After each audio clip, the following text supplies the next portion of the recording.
नमस्कार, स्वागत है आपका न्यूज 19 में। मैं पुलकित सक्सेना आप लोग के साथ। आइए एक नजर डालते हैं अखबार की सुर्खियां मेरे साथ।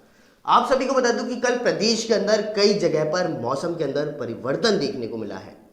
इस मौसमी परिवर्तन के कारण कई जगह ओलावृष्टि हुई है तो कई जगह तेज हवाओं के साथ में बारिश देखने को मिली है। वहीं आप सभी को बता दूं कि 56 किलोमीटर प्रति हार के हिसाब से कल तेज हवाएं चलती हुई भी नजर आई है। वहीं 7 घंटे के अंदर 8 डिग्री टेम्परेचर भी गिरता हुआ नजर आया है। साथ ही साथ कल दिन का अगर हम बात करें तो कल दिन के अंदर मौसम ऐसा हो गया था कि रात जैसा दिखाई दे रहा था, जिससे भारी वाहनों को लाइटों का उपयोग करना पड़ा था और वह सभी अपनी लाइट जला करके ही सड़कों पर निकलते हुए नजर आए थे। साथ ही साथ एक बात और आप सभी को बताता हूं कि अब 45 साल से ऊपर की उम्र वाले सभी व्यक्ति कोरोना वैक्सीनेशन करवा सकते हैं। सरकार ने अब 1 अप्रैल से उनके लिए गाइडलाइन जारी करी है, जिसमें 45 वर्ष से ऊपर के सभी व्यक्ति इस कोरोना वैक्सीन को लगवा सकते हैं। और जावड़ेकर ने, जो केंद्रीय मंत्री हैं, उन्होंने कहा कि हमारे पास में उचित मात्रा के अंदर कोरोना वैक्सीन उपलब्ध भी है, तो आप सभी आसानी से अब कोरोना वैक्सीन लगवा सकते हैं। वहीं राजस्थान को 5,28,000 कोविशील्ड और 92,000 कोवैक्सीन की खेप अब मिलने की संभावनाएं जताई जा रही हैं। साथ ही साथ एक बात और आप सभी को बताता हूं कि कोरोना के केस राजधानी जयपुर के अंदर कभी बढ़ते हैं तो कभी घटते हुए नजर आते हैं, लेकिन कल का दिन सुखद रहा है जब राजधानी जयपुर के अंदर 97 कोरोना के केस सामने आए हैं। वहीं एक व्यक्ति की मौत कोरोना वायरस की वजह से भी हुई है। लेकिन अगर हम बात करें परसों की और कल की, तो कल परसों के मुकाबले में 51 कोरोना के केस कम सामने आए हैं, जो राजधानी जयपुर के लिए एक अच्छी बात है। इसी के देखते हुए राजधानी जयपुर के अंदर नाइट कर्फ्यू भी लगा रखा है, जिससे रात्रि में लोग ना निकल सके। वहीं एक बात और आप सभी को बता दूं कि भारत और इंग्लैंड के बीच खेली जा रही वनडे सीरीज को लेकर के कल एक बेहद रोमांचक मुकाबला रहा है, जिसके अंतर्गत भारत ने 66 रनों से जीत हासिल करी और पहले खेलते हुए भारत ने 317 रन 5 विकेट के नुकसान पर बनाए। और जवाब के अंदर इंग्लैंड की भी शुरुआत अच्छी रही थी, लेकिन जैसे ही 1 विकेट गिरा वैसे ही उनके धड़ाधड़ विकेट गिरते रहे और वह सभी 251 रन पर ऑल आउट भी हो गए। तो साथ ही साथ इसके अंतर्गत इस मैच में 2 व्यक्ति ऐसे थे जिन्होंने अपना डेब्यू किया था, यानी कि पहला मुकाबला खेला था। कृणाल पांड्या और प्रसिद्ध कृष्णा, इन दोनों ने अपना डेब्यू मैच खेला था और डेब्यू मैच के दौरान कृणाल पांड्या ने अपना अर्धशतक जड़ा है। साथ ही साथ इन्होंने रिकॉर्ड भी बनाया है कि डेब्यू के अंदर सबसे कम गेंदों में अर्धशतक जड़ने का। कृणाल पांड्या ने 58 रन की पारी खेली है 31 बॉलों के ऊपर, लेकिन उन्होंने अर्धशतक 26 गेंदों पर जड़ दिया था और यह सबसे तेज अर्धशतक है डेब्यू मैच के अंदर। तो वहीं दूसरे खिलाड़ी प्रसिद्ध कृष्णा, जिन्होंने अच्छी गेंदबाजी करी है और अपनी गेंदबाजी के दम पर भारत को जीत दिलाई है और उन्होंने 4 विकेट लिए हैं। तो उन्होंने 4 विकेट लिए, जिसकी बदौलत भारत ने जीत हासिल की है। तो अखबार की खास सुर्खियों के अंदर फिलहाल इतना ही। देखते रहिए न्यूज 19। नमस्कार। वही खबर कोटा की गोबरिया बावड़ी थाना क्षेत्र से आ रही है, जहां फायरिंग की घटना सामने आई है। आपको बता दें कि दिन दहाड़े बाइक सवार युवकों ने हिस्ट्री शीटर पर फायरिंग कर दी, जहां महावीर नगर थाना क्षेत्र के हिस्ट्री शीटर जीतू टेंशन पर अज्ञात युवकों ने फायरिंग की है। निजी अस्पताल में उपचार के दौरान जीतू टेंशन की मौत हो गई है। वहीं अनंतपुरा थाना पुलिस सहित पुलिस के आला अधिकारी मौके पर पहुंचे हैं। शव को एमबीएस की मोर्चरी में रखवाया गया है। वहीं पुरानी रंजिश को लेकर जीतू टेंशन की हत्या हुई है। वही खबर सिवानी मंडी से, जहां कल शहीद दिवस के अवसर पर शहीद भगत सिंह के प्रतिमा का अनावरण किया गया। खंड के निकटवर्ती गांव धूलकोट में कल शहीदी दिवस के अवसर पर मां मनसा देवी जागृति क्लब धूलकोट की तरफ से अमर शहीद चंद्रशेखर आजाद व भगत सिंह की प्रतिमा का अनावरण किया गया, जिसमें भारत विकास परिषद शाखा शिवानी के सदस्यों पहुंचकर शहीदों की प्रतिमाओं पर माला अर्पित कर श्रद्धांजलि अर्पित की। कार्यक्रम में आए हुए मेहमानों का भव्य स्वागत किया गया। कार्यक्रम के मंच संचालन शाखा सिवानी के रंजीत सिंह ने किया। कार्यक्रम का शुभारंभ आए हुए सभी मेहमानों और गणमान्य व्यक्तियों ने मां सरस्वती की प्रतिमा के सामने दीप प्रज्वलित कर किया। वहीं प्रतिमा अनावरण कार्यक्रम में गांव धूलकोट के सबसे बुजुर्ग मातू सिंह तंवर ने ध्वजारोहण किया और देशभक्त हरियाणवी कलाकार रोनी रमन, डॉक्टर सुनीता जनावा, कैप्टन हरिचंद शर्मा खेड़ा व कार्यक्रम में पूर्व शाखा अध्यक्ष व पूर्व पार्षद ब्रह्म प्रकाश बेनीवाल ने प्रतिमा का अनावरण कर फूल मालाओं के साथ श्रद्धांजलि अर्पित की। कार्यक्रम में कवयित्री रोनी रमन और राजेश भारद्वाज खेड़ा ने अपनी देशभक्ति प्रस्तुतियों से समा बांधा। वहीं पूर्व शाखा अध्यक्ष ब्रह्म प्रकाश बेनीवाल ने कहा कि इस तरह के कार्यक्रम से इतिहास को जानने का अवसर मिलता है। आज हम शहीदों की बदौलत ही खुली हवा में सांस ले रहे हैं। करके पूरे गांव के अंदर, पूरे गांव के हर कार्य के अंदर जो भागीदारी निभा रहे हैं, एक जागृति ला रहे हैं, तो ये भी एक बहुत बड़ा हमारे देश के लिए एक कुर्बानी के टाइप है। और मैं तो ये बताना चाहूंगा कि सीमा पर जाकर बलिदान देना, वहां तो हम पूछ नहीं सकते, लेकिन गांव के अंदर, हर वर्ग के अंदर, हर स्थिति के अंदर यदि हम समाज की किसी भी टाइप से सेवा करते हैं, यदि सड़क पे जा रहे हैं और सड़क पे एक ईंट पड़ी और उसको उठा के एक तरफ से रख देते हैं, वो भी एक देशभक्ति की भाव है। हमारी विचारधारा सही होनी चाहिए, चाहे हमें नौजवान साथियों की बात हो, बूढ़े बुजुर्गों की बात हो, गांव की बात हो, आर्थिक बात हो, सामाजिक बात हो, किसी भी टाइप की बात हो, देश के अंदर हमें बढ़ चढ़ कर भाग लेना चाहिए। वही खबर करौली के मंडराल से आ रही है, जहां पुलिस द्वारा बजरी माफिया का पीछा कर मारपीट करने का मामला सामने आया है। ट्रक चालक बजरी माफिया की मौत हो गई है, जिसकी वजह से गुस्साए ग्रामीणों ने मंडराल करौली मार्ग स्थित श्यामपुर मोड़ पर जाम लगा दिया है। पुलिस पर ट्रैक्टर चालक को लाठियों से मारने के आरोप भी लगाए हैं।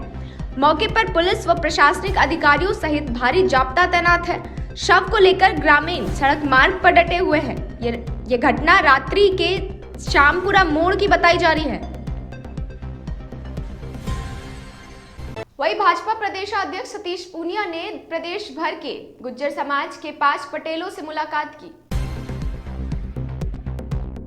भाजपा प्रदेश कार्यालय में भाजपा प्रदेशाध्यक्ष डॉक्टर सतीश पूनिया से गुज्जर नेता विजय बैसला के नेतृत्व में गुज्जर आरक्षण संघर्ष समिति के भाजपा विचारधारा से जुड़े हुए सदस्यों एवं प्रदेश भर के प्रमुख गुज्जर पंच पटेलों से मुलाकात की।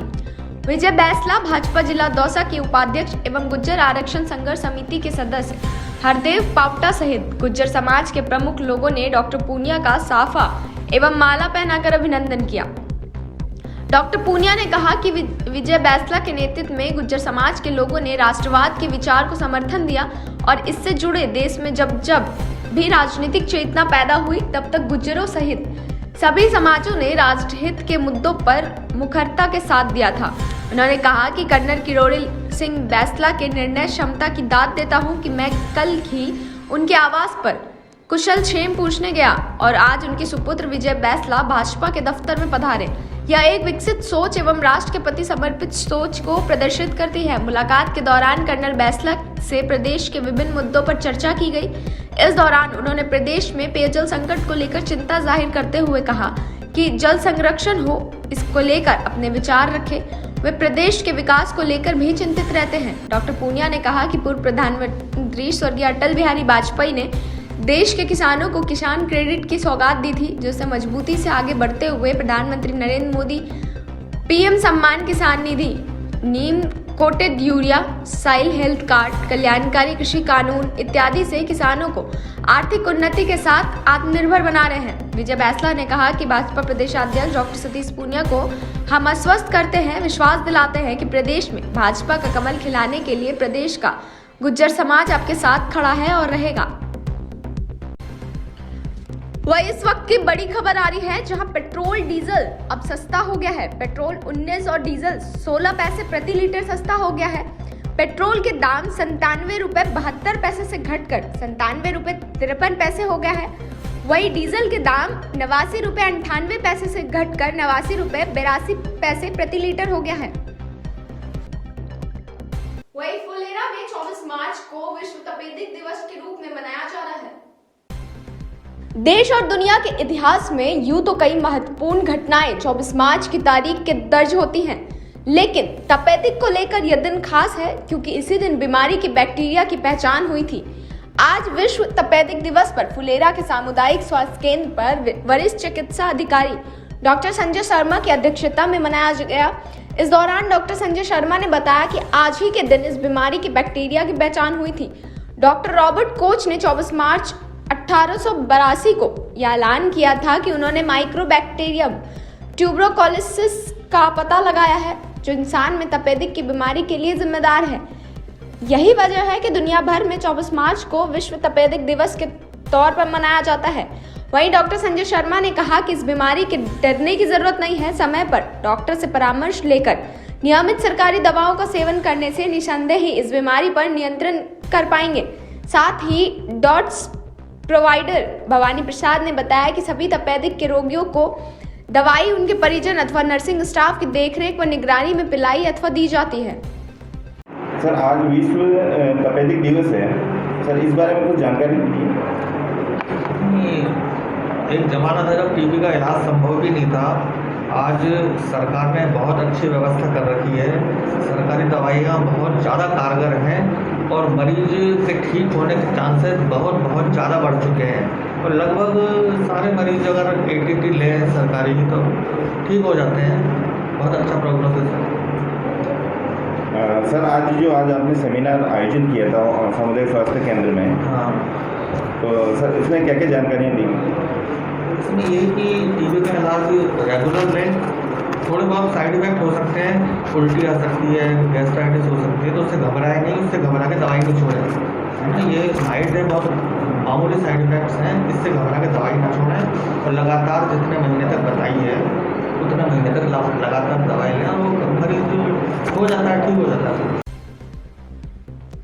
वही खबर मंडावरी से आ रही है, जहां मंडावरी नगर पालिका की अधिसूचना जारी कर दी गई है। ग्राम पंचायत मंडावरी को चतुर्थ श्रेणी नगर पालिका का दर्जा मिल गया है। उद्योग मंत्री प्रसादी लाल मीणा के प्रयास रंग लाए हैं। बजट घोषणा 2020-21 में मुख्यमंत्री ने मंडावरी को नगर पालिका बनाने की घोषणा की थी। क्षेत्रवासियों ने नगर पालिका का दर्जा मिलते ही खुशी का इजहार किया। वहीं राष्ट्रीय राजमार्ग सामुदायिक स्वास्थ्य केंद्र व जनसंख्या को आधार मानकर मंडावरी को नगर पालिका का दर्जा मिला है। राज्यपाल महोदय की आज्ञा से दीपक नंदी निदेशक एवं विशेष सचिव ने यह आदेश जारी किए हैं। वही खबर 12 से, जहां शहीद दिवस के मौके पर पटवारी अनशन पर बैठ गए हैं। प्रदेश में बीते 4 माह से चल रहा है पटवारियों का प्रदर्शन। कल शहीद दिवस के मौके पर 12 पटवार संघ के बैनर तले पटवारियों ने मिनी सचिवालय में परिसर में भूखे प्यासे धरने पर बैठे रहे। पटवारियों का कहना है कि सरकार द्वारा ना तो 2008 का समझौता लागू किया जा रहा है, ना ही उनकी वेतन विसंगतियों को दूर किया जा रहा है, जिसके चलते पटवारी आंदोलन पर हैं। अगर सरकार द्वारा मांगे नहीं मानी गई तो पटवारी आगे भी आंदोलन जारी रखेंगे। सूत्रीय मांगे हैं जिनके लिए हम पिछले 14 महीने से प्रयासरत हैं और पिछले 15 फरवरी से पटवारी हथ यात्रा के दौरान जयपुर शहीद स्मारक पर हम धरना भी दे रहे हैं, तो वो मांगे अभी तक सरकार द्वारा मांगी नहीं गई हैं। तो आज का जो हमारा ये अनशन है, ये आज शहीद दिवस है। तो शहीद दिवस पर जो जिन शहीदों को आज के दिन फांसी दी गई थी, उनकी शहादत में क्रमिक धरना है आज हमारा और अनशन है। आज सभी पटवारी यहाँ भूखे प्यासे बैठे हुए हैं और सरकार के प्रति ये संदेश है कि मतलब हमारी मांगों को माना जाए। वही खबर सेडवा से, जहां सेडवा ब्लॉक के अध्यक्ष नेपाल सिंह को बनाया गया है। राष्ट्रीय भ्रष्टाचार निरोधक एवं मानवाधिकार संगठन के राष्ट्रीय अध्यक्ष भगवान सिंह लाबराव के निर्देशानुसार सेडवा ब्लॉक अध्यक्ष की जिम्मेदारी आरटीआई एवं सामाजिक कार्यकर्ता नेपाल सिंह काटिया को दी गई। काटिया के ब्लॉक अध्यक्ष बनने पर क्षेत्र के लोगों ने खुशी जाहिर की। वहीं नेपाल सिंह हाल ही में राष्ट्रीय आरटीआई योद्धा सम्मान प्रपत्र से सम्मानित हुए हैं एवं लंबे समय से सूचना अधिकार व कार्य कर आम जनता को जागरूक करने के साथ साथ भ्रष्टाचार पर अंकुश लगाने का भरपूर प्रयास भी कर रहे हैं। वही समाज के लिए सकारात्मक सोच रखने वाले विकास कुमार गुज्जर का ग्लोरी अवार्ड के लिए नामांकित किया गया है। समाज के लिए बहुत ही सकारात्मक विचार रखने वाले युवा विकास कुमार गुज्जर को 5 मई को मुंबई में होने वाले इंटरनेशनल ग्लोरी अवार्ड के लिए चयनित किया गया है। उनको यह अवार्ड समाज सेवा में उत्कृष्ट कार्यों के लिए दिया जाएगा। इससे पहले भी विकास कुमार गुज्जर को सैकड़ों पुरस्कार मिल चुके हैं। विकास कुमार ग्रामीण परिवेश के ताल्लुक रखने के बाद भी समाज के लिए उत्कृष्ट कार्य करते हैं। इंडियन ग्लोरी अवार्ड में मुख्य अतिथि के रूप में अभिनेता सोनू सूद रहेंगे। आपको बता दें कि इससे पहले विकास कुमार गुज्जर को दादा साहब फाल्के आइकन अवार्ड संस्थान के फाउंडर कल्याण जना द्वारा दादा साहब फाल्के आइकन अवार्ड 2020 के लिए नॉमिनेट किया था। संस्था की ओर से जिला अध्यक्ष भी हैं। काबिले गौर है कि यह विभिन्न संस्थाओं से जुड़े हैं और समाज सेवा के लिए अग्रणी रहते हैं। इनकी कार्यशैली और प्रयास का अंदाजा आप इनके द्वारा किए जा रहे विभिन्न संस्थानों के कार्यभार द्वारा आसानी से लगा सकते हैं। समाज के गरीब तबके के लिए विकास कुमार और उनकी पूरी टीम मिलकर कार्य करती है। गौरतलब है कि विकास संवाद 2U के मीडिया प्रभारी भी हैं, जो समय समय पर उच्च अधिकारियों और सम्मानित व्यक्तियों का लाइव इंटरव्यू करवाते हैं। इनसे अब तक 100 से भी ज्यादा पुरस्कार से सम्मानित किया जा चुका है। यह कई संस्थानों से भी जुड़े हैं। वही खबर अलवर के राजगढ़ से, जहां किसानों को काफी नुकसान का सामना करना पड़ा है। 23 मार्च को राजगढ़ उपखंड क्षेत्र ग्राम पंचायत घमरेड़ में सरपंच प्रतिनिधि पति विजय राम मीणा ने बताया कि कम से कम 10 से 20 मिनट तक लगातार ओलों की बरसात से किसानों की फसल में भारी नुकसान हुआ है। गेहूं, चना, सरसों, भिंडी की फसलों में ओले गिरने से भारी नुकसान हुआ। घमरेड़, काकरोड़ी, काबास, धर्मपुरा यहाँ के किसानों की फसल को भारी नुकसान हुआ है। वही खबर 12 से, जहां भ्रष्टाचार पर लगाम लगाने के लिए और लोगों को भ्रष्टाचार के खिलाफ जागरूक करने के लिए जनसंवाद कार्यक्रम का आयोजन किया गया। भ्रष्टाचार पर लगाम कसने के लिए तथा आमजन को भ्रष्टाचार के खिलाफ जागरूक करने के उद्देश्य से आज यहां नगर परिषद सभागार में भ्रष्टाचार निरोधक ब्यूरो 12 द्वारा जनसंवाद कार्यक्रम का आयोजन किया गया। जनसंवाद कार्यक्रम में व्यापारियों, संभ्रांत नागरिकों समेत कई संस्थानों के प्रतिनिधियों ने भाग लिया। इस दौरान एसीबी के अतिरिक्त पुलिस अधीक्षक गोपाल कनावत ने कहा कि यह कार्यक्रम भ्रष्टाचार निरोधक ब्यूरो के महानिदेशक के निर्देशानुसार आयोजित किया गया है, जिसमें भ्रष्टाचार अधिनियम की जानकारी देने के साथ ही शिकायत कैसे और कहां करें उनकी भी जानकारी दी गई है। साथ ही हेल्पलाइन नंबर, व्हाट्सएप नंबर भी प्रतिभागियों को दिए गए हैं, ताकि उनके माध्यम से आम जन तक यह संदेश और नंबर पहुंचाए जाएं। आज जयपुर के शहीद स्मारक पर हजारों कृषि विद्यार्थियों ने धरना प्रदर्शन किया। एग्रीकल्चर स्टूडेंट्स एसोसिएशन के बैनर तले आज शहीद स्मारक पर हजारों कृषि विद्यार्थियों ने 7 सूत्री मांगों को लेकर धरना प्रदर्शन किया तथा सरकार के खिलाफ नारेबाजी की। RASA के प्रदेश अध्यक्ष सीताराम भाखर ने बताया कि कृषि विभाग ने हाल ही में 882 कृषि पर्यवेक्षकों के पदों पर विज्ञप्ति जारी की है तथा बजट घोषणा पत्र में 125 कृषि पर्यवेक्षक की नई भर्ती की घोषणा हुई है। विद्यार्थियों की मांग है कि वर्तमान में प्रक्रियाधीन कृषि पर्यवेक्षक भर्ती में ही उक्त पदों को जोड़कर भर्ती पूर्ण की जाए, जबकि राजस्थान में लगभग 3-4 हजार कृषि पर्यवेक्षकों के पद वर्तमान में रिक्त चल रहे हैं। सरकार से अभी हाल ही में कृषि पर्यवेक्षक के 882 पदों में भर्ती जारी की गई। उस भर्ती में अभी बजट में 1025 और पदों पर सृजित कर दिया गया। हमारी प्रमुख मांग है कि 1025 पद इसी जो 882 पदों में भर्ती जारी हुई है उसी में ऐड की जाए और विद्यार्थियों के लिए नई भर्ती नहीं निकाला जाए। इस भर्ती जो प्रक्रिया भर्ती है उसी में ऐड की जाए। दूसरी ओर कृषि विभाग में जो कृषि विद्यार्थी कृषि स्नातक करने के लिए जो संयुक्त प्रवेश परीक्षा दी जाती है जेट की, उसमें पूरे भारत के अंदर सबसे महंगी फीस की जा रही है। यहाँ पर आवेदन के नाम पर 2800 रुपये कृषि विद्यार्थी से दिए जा रहे हैं। जो 12वीं पास के कृषि विद्यार्थी हैं किसान पुत्र हैं और उनसे 2800 रुपये आवेदन फीस दी जा रही है, जो कि पूरे भारत के अंदर सबसे महंगी फीस है। उक्त दोनों मांगों को लेकर आज पूरे राजस्थान प्रदेश का हजारों विद्यार्थी यहाँ पर और हमारी प्रमुख मांग है कृषि पर्यवेक्षक में पद बढ़ाए जाए और दूसरी जेट। सरकार आपकी मांगे नहीं मानती तो कहाँ आज जो धरना दिया जा रहा है वो 1 दिवसीय धरना। हम 15 दिन का सरकार को अल्टीमेटम देंगे। अगर सरकार मांगे नहीं मानती तो अनिश्चितकालीन धरना दिया जाएगा। अनिश्चितकालीन धरना 3 साल से हम लगातार ये जेट फीस वाला मामला है, हम 3 साल से लगातार मांग उठा रहे हैं। सरकार सिर्फ आश्वासन देती है, उसके बाद कोई कार्रवाई नहीं करती। लगातार आज से आवेदन फॉर्म चालू हो रहे हैं। आज फिर 2800 फीस आ गई, वापस नोटिफिकेशन आ गया जॉब में यूनिवर्सिटी का। तो हम अब सरकार से आश्वासन नहीं, जो लिखित में देगी सरकार तभी हम अपनी बात करेंगे। अगर आपकी बात सरकार नहीं, चुनाव आ रहे हैं, 17 तारीख से चुनाव आ रहे हैं, उसमें सरकार के खिलाफ जाकर दुष्प्रचार करेंगे।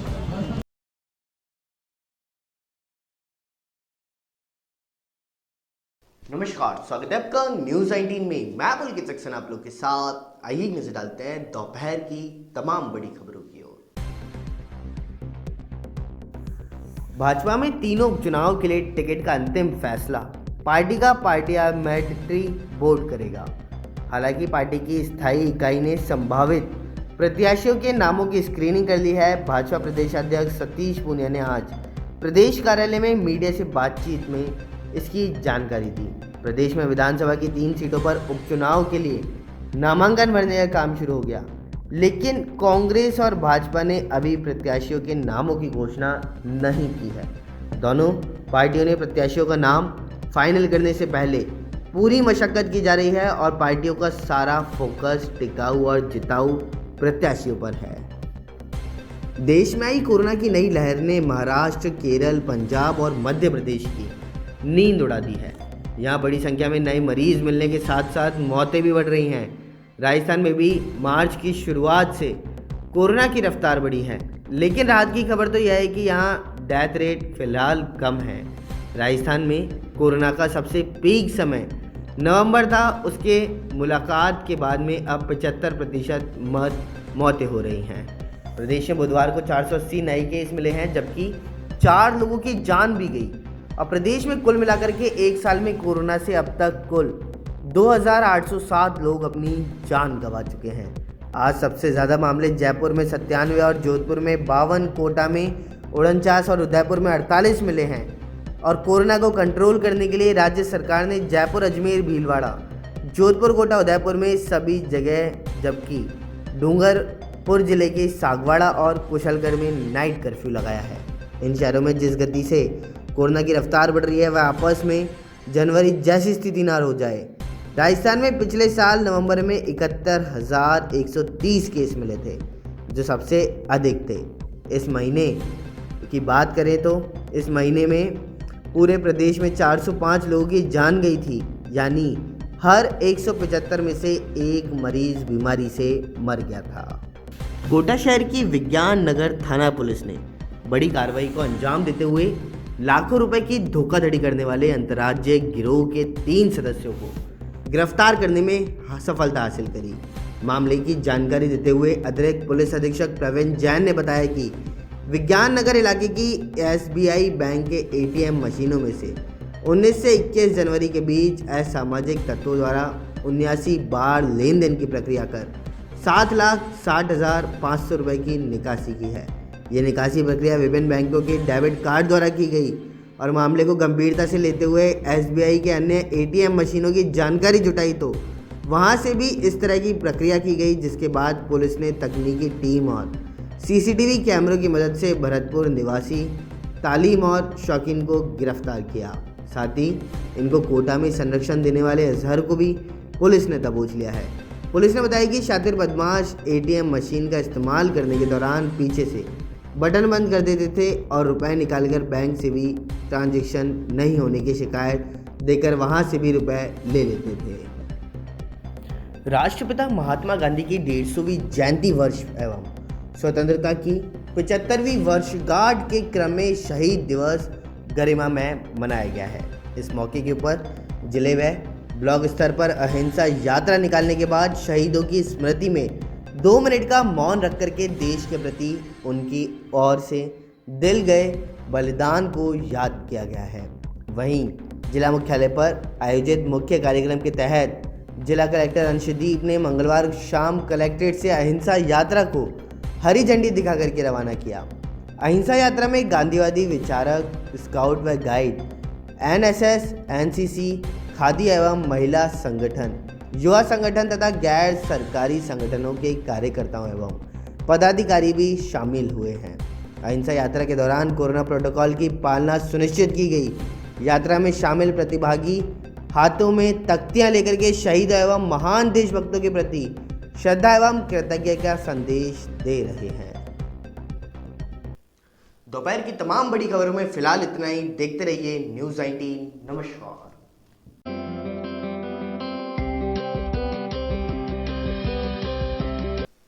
नमस्कार, स्वागत है आपका न्यूज़ 19 में। मैं पुलकित सक्सेना आप लोग के साथ। आइए एक नजर डालते हैं न्यूज़ 19 के मॉर्निंग अपडेट की ओर।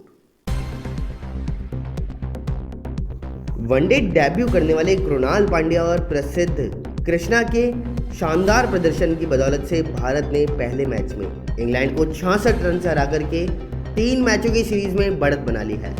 खराब फॉर्म के कारण दबाव में चल रहे शिखर धवन के 98 रन और कृणाल के आक्रामक अर्धशतक की मदद से भारत ने 5 विकेट पर 317 रन बनाए।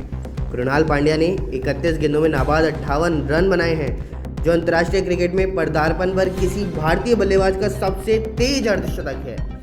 जवाब में इंग्लैंड की शुरुआत बेहद अच्छी रही, लेकिन पहला विकेट गिरने के बाद टीम संभल ही नहीं सकी और 42.1 ओवर में 251 रन पर ऑल आउट हो गई।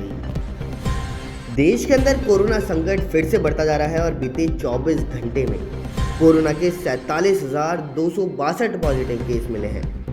275 लोगों की मौत भी हुई। केंद्रीय स्वास्थ्य मंत्रालय ने कहा कि महाराष्ट्र, पंजाब, कर्नाटक, गुजरात और मध्य प्रदेश में कोरोना के मामले बढ़ते जा रहे हैं और संक्रमण के इन मामलों में इन राज्यों की भागीदारी 80.5% है।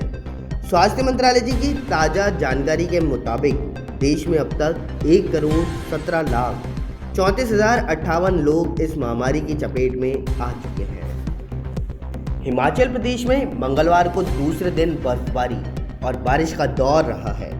सोमवार के बाद में मंगलवार को भी माहौल स्पीति, रोहतांग, धौलाधार सहित भरमौर की चोटियों पर बर्फबारी हुई। शिमला, कांगड़ा, हमीरपुर सहित प्रदेश के अधिकांश क्षेत्रों में झमाझम बादल भी बरसे हैं।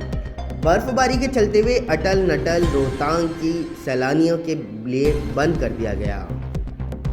देश में कोरोना वायरस के मामले एक बार फिर लगातार बढ़ रहे हैं। कई शहरों में स्थिति बेहद खराब हो गई है। इसी बीच पश्चिम बंगाल में चुनाव से पहले कोरोना वायरस संक्रमण को लेकर के चिंतन करने वाली रिपोर्ट सामने आई है। इस आंतरिक सर्वे के अनुसार राज्य के 19 जिलों में कोरोना संक्रमण को लेकर के हालात काफ़ी गंभीर हैं। इन जगह पर संक्रमण के मामले तेजी से बढ़ रहे हैं, तो वहीं मध्य प्रदेश में सरकार 2 से 3 शहरों में रविवार को लॉकडाउन लगाने पर विचार कर रही है।